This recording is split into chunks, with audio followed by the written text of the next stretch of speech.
क्योंकि मुझे लगता है कि ये सोनिया गांधी जी के लिए और साथ में राहुल गांधी के लिए धर्म संकट का मसला है।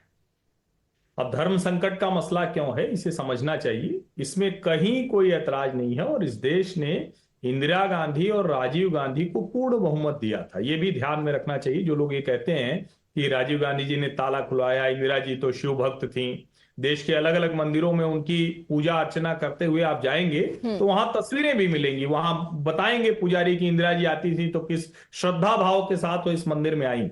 लेकिन क्या राम मंदिर आंदोलन में कांग्रेस पार्टी ने किसी तरह का कोई त्याग, कोई बलिदान, कोई एक जिसको कहते हैं ना कि अपने हिस्से से कुछ दे दिया? लेकिन भारतीय जनता पार्टी के हिस्से की 4 सरकारें वो राम मंदिर आंदोलन के बाद बर्खास्त की गई। नंबर 1। नंबर 2, ये जब हम कहते हैं धर्म संकट तो इसको समझना बहुत जरूरी है कि धर्म संकट क्या है। राहुल गांधी 2007 में चुनाव के लिए निकले हुए थे और उत्तर प्रदेश में, पश्चिमी उत्तर प्रदेश में थे, तो उन्होंने कहा कि अगर गांधी परिवार का कोई होता तो बाबरी ढांचा नहीं गिरता।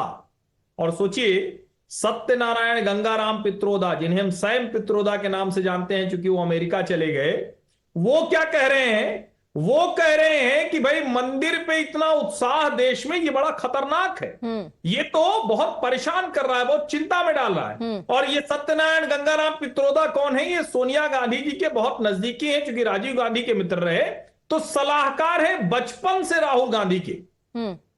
उस जगह पर खड़ी हुई कांग्रेस को यह संकट साफ दिख रहा है, क्योंकि उत्तर प्रदेश में अजय राय मूल रूप से वो विद्यार्थी परिषद से रहे, उसके बाद वो भाजपा से विधायक रहे। उनको पता है कि आप जन भावनाओं को एकदम से छोड़कर नहीं जा सकते, तो वो बार बार ये बात कहते हैं, काशी के रहने वाले हैं। लेकिन जो केंद्रीय नेतृत्व है उसको ये है कि अगर एक बार हम चले गए तो जो बड़ी मुश्किल से कर्नाटक और तेलंगाना के बाद एक सेकुलर वोट्स का बड़ा चंक हमारे साथ आया था, वो कहीं मिस ना हो जाए। लेकिन यहां एक बात मैं जरूर कहूंगा, सलाह के तौर पर भी और विश्लेषण के तौर पर भी, देश जिस तरह से देख रहा है, अगर आप उसके उलट धारा में जाने की कोशिश करेंगे तो उसका परिणाम शायद ही आपके लिए अच्छा है, नकारात्मक ही होगा।